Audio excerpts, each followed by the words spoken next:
Tashahau. Alam bana Angie. Heran kenapa saya bercakap Cina kali ini? Sebab kali ini kami akan berkongsi tentang keunikan budaya tradisi kaum Tionghoa yang ada di Kota Belud. Teruskan menonton Permata Sabah. Baik Angie, mari kita jalan-jalan dulu. Lai.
Selepas mendaftar masuk di Times, kami memulakan perjalanan kami dengan melawat sekolah jenis kebangsaan Cina Tionghoa, satu-satunya sekolah aliran Cina yang ada di Kota Belud ini. Kami melawat sekolah ini sebab sekolah ini bukan sahaja pusat pendidikan, tapi juga sebagai pusat perpaduan kaum.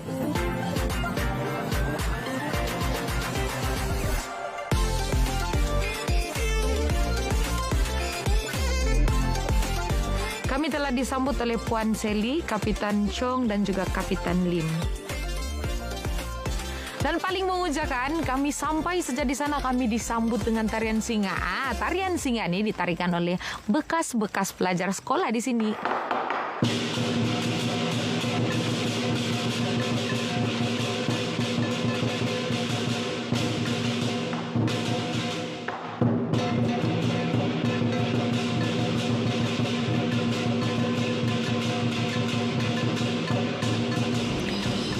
Persatuan kami boleh kira lama lah, lebih 10 tahun juga. Dari kami punya sifu lagi lah. Diorang start dari diorang. Sekarang kira generasi ke-14 lah kami ni. Untuk kumpulan kami ni, kami ada banyak kaum juga. Bajau, Cina ada, dusun pun ada. Pelbagai kaum lah kalau bagi kumpulan kami ni.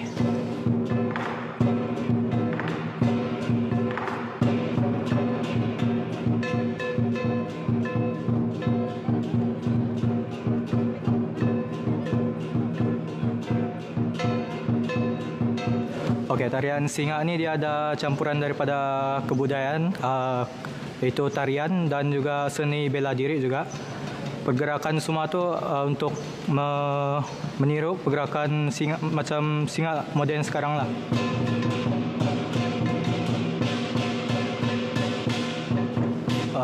Untuk kaum Cina, dia merupakan satu peringatan daripada kebebasan binatang buas sebelum ni yang dikenali sebagai Nien.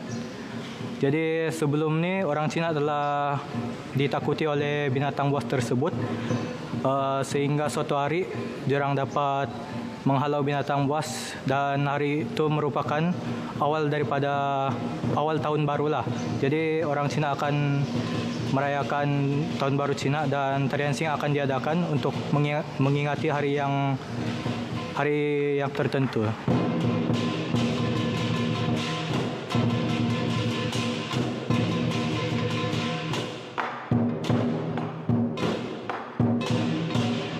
Tarian singa ni memang selalu saya tengok. Tapi sekarang barulah saya tahu kenapa tarian singa ni diadakan setiap kali Tahun Baru Cina ataupun majlis-majlis tertentu. Yang paling seronok dia apabila kami dapat belajar tarian singa. Tapi yang ini, saya tidak mau cerita lebih-lebih lah.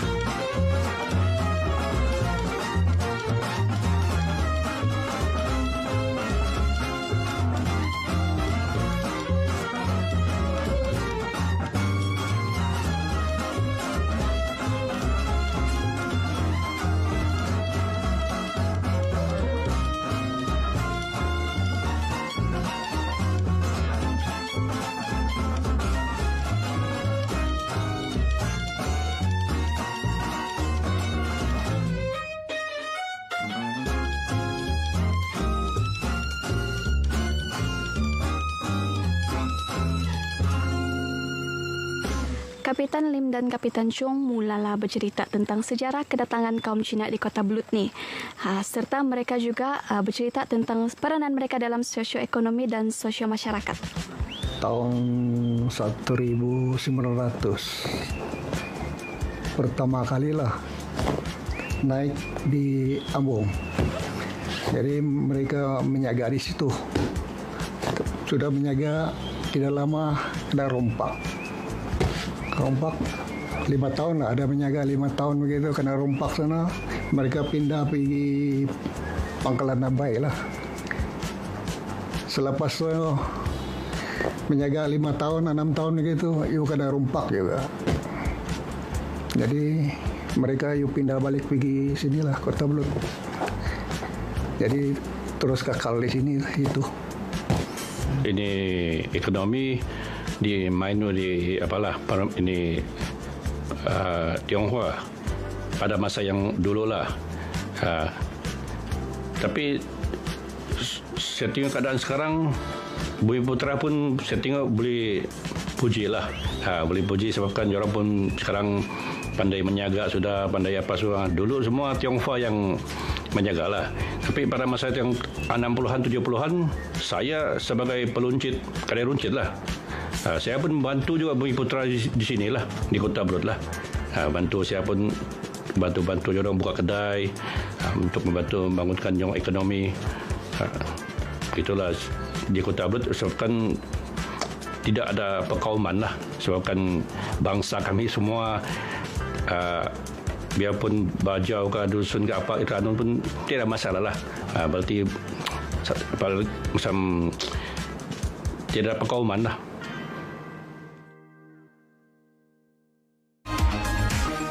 Puan Seli bercerita panjang lebar tentang sejarah sekolah Chonghua ni dan peranan sekolah dalam membangunkan pendidikan serta mengekalkan perpaduan kaum.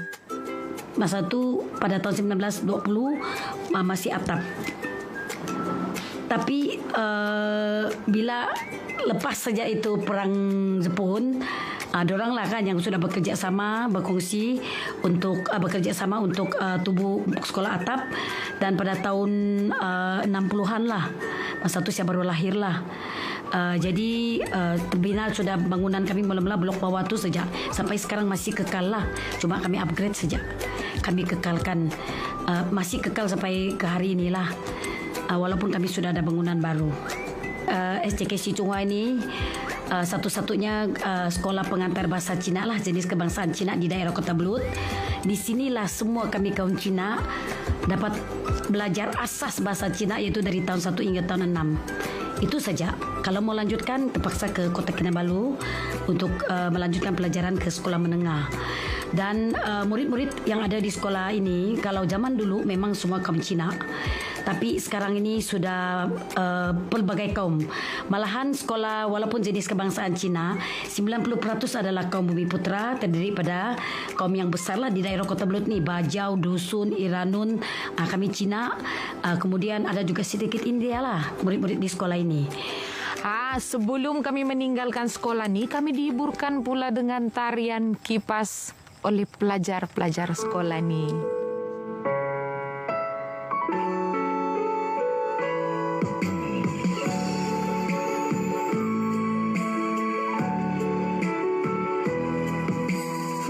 sejarah dia tradisi ada sedikit dari Korea juga. Tapi ini pun salah satu tradisi dari Cina lah.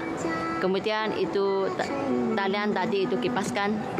Peralatan yang digunakan ialah kipas salah satu lah. Kemudian itu kegunaan kipas itu kan untuk menonjolkan pergerakan itu penali. Klub ini sudah ditubuh 10 tahun lebih lah.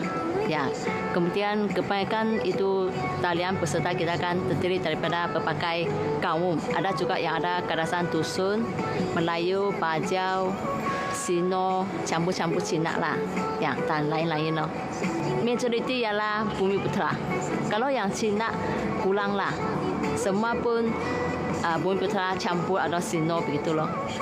Walaupun bangsa yang berlainan, kita pun boleh sentiasa menjaga tradisi orang lain lah. Biarlah bangsa Cina, bangsa Melayu, bangsa India gitu.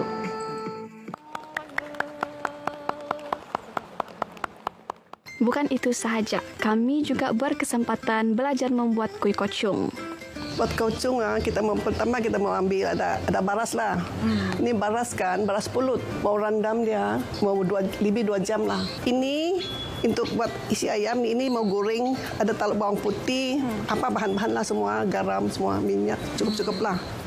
Kacang, ada udang kering, sama tu bawang goreng. Ini cendawan pun kami sudah rendam. Rendam baru kita pergi tumis sedikit dia lah. Ini isi ayam, kasih peram dia sama apa sih yang garam cukup lah, cukup rasa sendiri lah kan.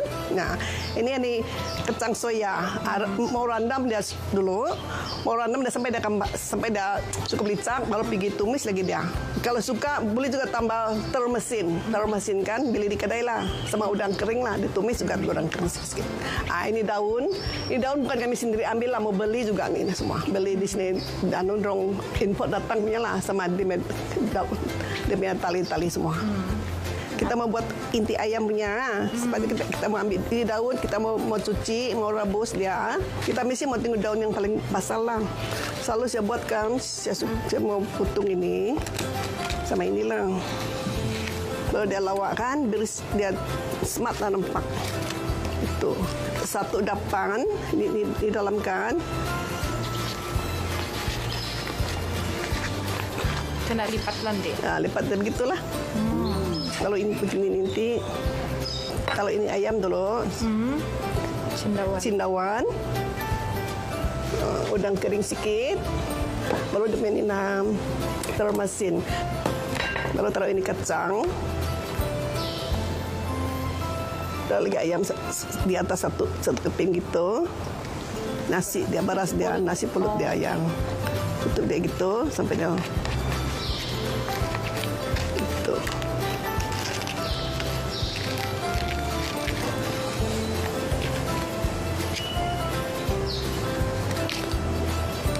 Boleh potong dia, kasih lawak dia kan. Smart lah. Okey lah. Jadi sudah siap? Sudah siap lah, begitulah. Rupanya kuih ini ada cerita yang besar di sebalik pembuatannya. Ikut kepercayaan orang Cina dulu, kenapa kita mau makan ini kuih kocung ini. Ada seorang penyair Cina yang bernama Chien. Jadi dia ini mau menasihati Maharaja Chu masa itu, zaman kerajaan Chu, supaya memberhentikan ini perang saudara. Tapi itu Maharaja tidak mau dengar. Jadi dia rasa kecewa lah, dia kan penyair terkenal. Jadi dia pergilah sana, dia tulislah kesedihan dan kekecewaan dia itu. Dia terus pergi sana itu Sungai Milo, dia terus terjun, pergi bunuh diri, matilah. Jadi semua dia punya pengikut-pengikut ataupun dia punya yang minat dengan dia lah, dia penyair terkenal kan. Jadi dong takut dia punya mayat itu dimakan itu ikan. Jadi dong buatlah ini kocung supaya dia buang pergi itu sungai. Jadi itu ikan pergi makan itu, baru tidak pergi makan itu kocung, tidak pergi makan itu pulut kan. Tidak pergi makan itu mayat itu Chien.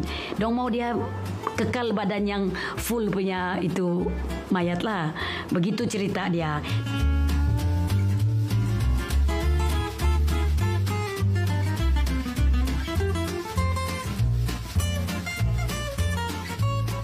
sebut pasal kuih kocong ni, macam biasalah si Rosa lupa diri kalau makanan depan mata.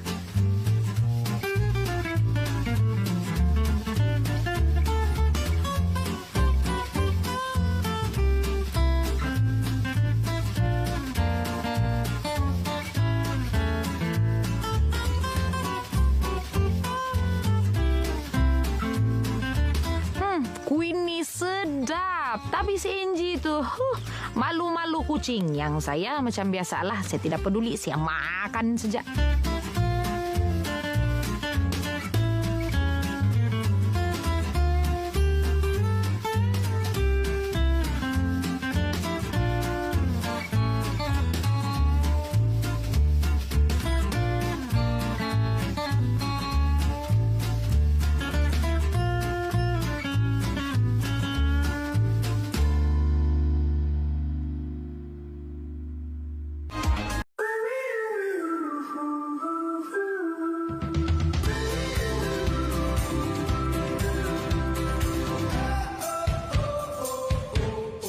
Upacara melakukan ritual sembahyang di tanah perkuburan ni masih diamalkan oleh kaum Tionghoa di Kota Blut.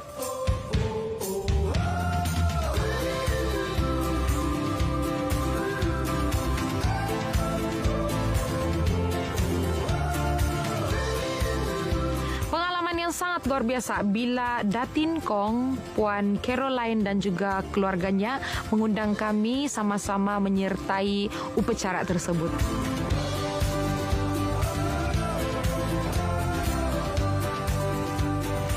Sembahyang kuburan lah, 1 tahun sekali. Sembahyang bapa mama, grandparents.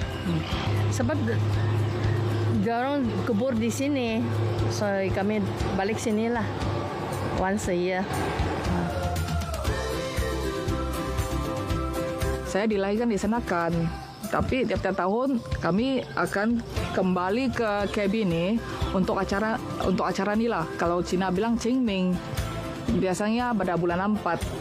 Sebenarnya saya ni seorang Katolik, tapi persiapan dia memang banyak disediakan oleh aunty saya. Tadi Datin Kong dengan saya punya cousin, aunty yang lain-lain.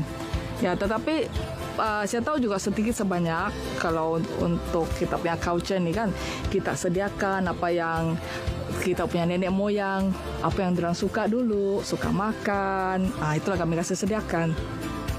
Adalah buah-buahan, kami sediakan buah-buahan, makanan seperti biskut, ada sampai nasi ayam kalau boleh nampak, ada juga begitu. Kalau soal Kota Blut ni kan, kita ni semua lah, walaupun yang macam abang kata tadi, kami semua di tempat lain sudah kan, tetapi yang masa kecil tu tak kira lah kami lahir dan disanakan kan di mana, balik juga KB. Sebab saya punya nenek semua di KB dulu, diorang punya kedai di sini, diorang punya kehidupan di sini. Jadi ini macam kita punya latar belakang sudah. Pernah miss bah, kalau tidak datang setahun ni kan macam lain sikit.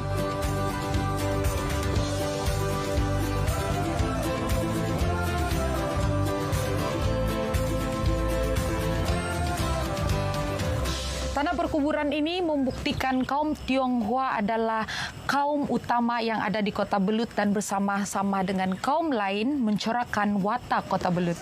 Kaum Tionghoa yang terdapat di Kota Blut ini membuktikan yang Kota Blut betul-betul layak digelar Permata Sabah.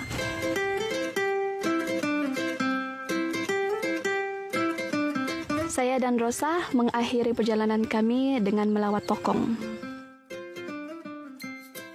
Kami disambut oleh Uncle Aming bersama komuniti Tokong.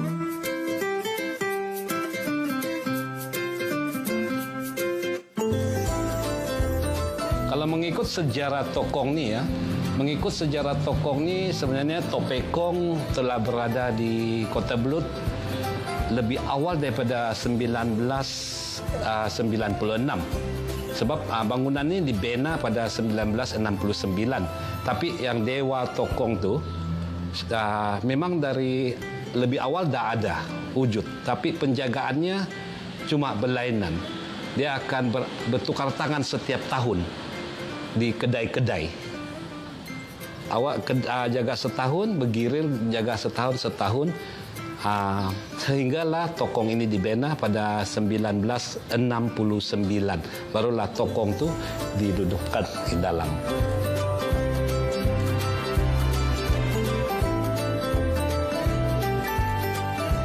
Angka Laming bercerita tentang nama-nama dewa yang ada di tokong itu. Perkongsian Angka Laming ini sangat menarik. Okey, kita sampai ini kan. Yang sini adalah kita punya topekong lah. Kalau dalam tokong ni dia adalah big boss lah. Dia adalah big boss dalam tokong ni ya. Yang di mana kalau yang whip tersebut itu dengan ni adalah penggunaan masa kita di mana kita ada satu, bukan semua orang boleh lah ya. Orang tertentu saja yang boleh menjemput katakan dewa kita yang mana, sama ada topekong kah atau kuankung kah, atau mereka dirasuk. Jadi masa mereka dirasuk tu mereka akan hilang pribadi manusia tu. Mereka akan menjelma sebagai topekong tu ya. Yang lonceng ni pula masa mereka nak dirasuk, mereka menjemput lonceng ni kita akan pegang macam ni.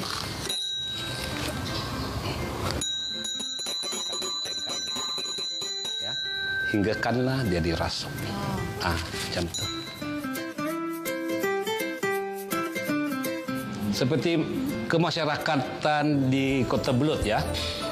Tokong kita berada di sini dan di sebelah kita adalah sekolah agama.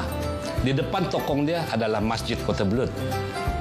Tapi dia tidak ada pernah berlaku satu konflik, tidak pernah berlaku. Semua bertoleransi dan kita katakan apa ni? Kita boleh bersama dengan cara aman. Jadi kalau kita boleh tengok juga di sebelah sempadan tokong dengan sekolah agama, memang sengaja dibuat satu dinding supaya kami untuk mengelakkan bahawa masa-masa kita adakan sembahyang atau satu upacara yang lebih besar, memang kalau dalam tokong kita ada guna bahan yang tidak halal. Jadi kami pun elakkan daripada murid-murid yang sekolah agama nampak barang-barang yang tidak yang tidak halal sebab nanti dia menjolok sangat mata kan. Jadi kami buat dinding tersebut. Itu bukan permintaan daripada sekolah agama. Tidak ada. Itu dari segi kita punya persefahaman sendiri. Sebab tu kita boleh jalan sama-sama. Kaum Tionghoa di Kota Belud ini sangat unik dan tersendiri sebab mereka memainkan peranan yang sangat besar dalam mengekalkan keharmonian dan toleransi kaum.